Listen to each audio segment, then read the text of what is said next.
നമസ്കാരം. മലയാളി വാർത്തയിലേക്ക് സ്വാഗതം. എന്തായാലും മറിയക്കുട്ടി നമ്മുടെ കാരണഭൂതന് നന്നായിട്ട് കൊടുത്തുകൊണ്ടിരിക്കുകയാണ്. ഇപ്പോൾ മറിയക്കുട്ടി പറയുന്നുണ്ട്, കോടതിയിൽ നിന്ന് നീതി പ്രതീക്ഷിക്കുന്നുവെന്ന്.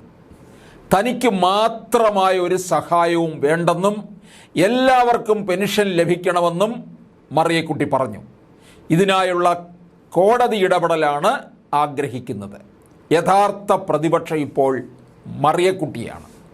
കാരണം വളരെ ആർജവത്തോടുകൂടി കാര്യങ്ങൾ പറയാനുള്ള ഒരു ധൈര്യമായിട്ട് മുമ്പോട്ട് വന്നു. തുടർന്ന് കോടതിയിൽ പോകുന്നു. തനിക്ക് മാത്രമല്ല പെൻഷൻ വാങ്ങിക്കൊണ്ടിരിക്കുന്നവർ, അർഹതപ്പെട്ടവർക്ക് മുഴുവൻ പേർക്കും പെൻഷൻ നൽകണം. അതിനുവേണ്ടി യഥാർത്ഥത്തിൽ ഈ മറിയക്കുട്ടിയാണ് യഥാർത്ഥ നവോത്ഥാന നായിക. അല്ലാതെ കാരണഭൂതന് ഈ ചാക്കിൽ കെട്ടി ശബരിമലയുടെ പിൻഭാഗത്തുള്ള ഗേറ്റ് വഴി കൊണ്ടുവന്ന ആ വനിതയല്ല നവോത്ഥാന നായിക. മറിയക്കുട്ടിയാണ് യഥാർത്ഥത്തിൽ. മറിയക്കുട്ടിയെ വേണം 2023 ന്യൂസ് മേക്കറായിട്ട് തന്നെ തിരഞ്ഞെടുക്കാൻ. തന്നേക്കാൾ ദുരിതം അനുഭവിക്കുന്ന നിരവധി പേരുണ്ട് എന്നാണ് മറിയക്കുട്ടി പറയുന്നത്. കോടതിയിൽ സർക്കാർ ഇന്ന് തന്നെ അപമാനിച്ചു. സർക്കാർ അനുകൂലമായി നിലപാടെടുക്കുമെന്ന് പ്രതീക്ഷിച്ചിരുന്നില്ല.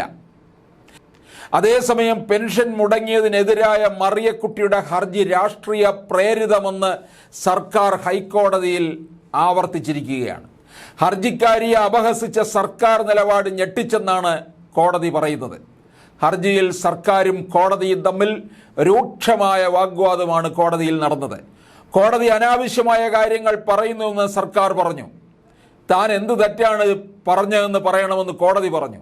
പറഞ്ഞാൽ താൻ ഈ കേസിൽ നിന്ന് പിന്മാറാൻ തയ്യാറാണ്. വയസ്സായ ഒരു സ്ത്രീയുടെ കൂടെ നിന്നതാണോ തെറ്റ്? താൻ പറഞ്ഞ തെറ്റ് ഈ ബാറിലെ ആരെങ്കിലും ചൂണ്ടിക്കാണിച്ചാൽ കേസിൽ പിന്മാറാൻ തയ്യാറാണെന്നും ജസ്റ്റിസ് ദേവൻ പറഞ്ഞു. കോടതിയുടെ വിമർശനം ശക്തമായതോടെ ഹർജി രാഷ്ട്രീയ പ്രേരിതമാണെന്ന പരാമർശം പിൻവലിക്കുന്നുവെന്നാണ് സർക്കാർ അറിയിച്ചത്.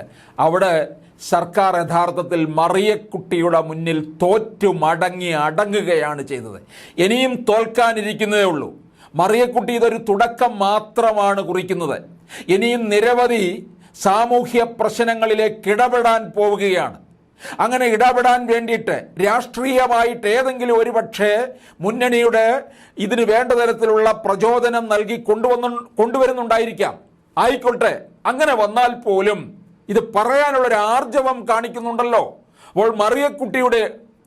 അപ്പോൾ ഇവിടുത്തെ പ്രതിപക്ഷ ഉണ്ണാക്കന്മാരെ കൊണ്ട് സാധിക്കാത്ത കാര്യങ്ങളാണ് മറിയക്കുട്ടി എന്ന ആ ഒരു ഏക വനിതയിലൂടെ കേരളം നേടിയെടുക്കാൻ പോകുന്നത്.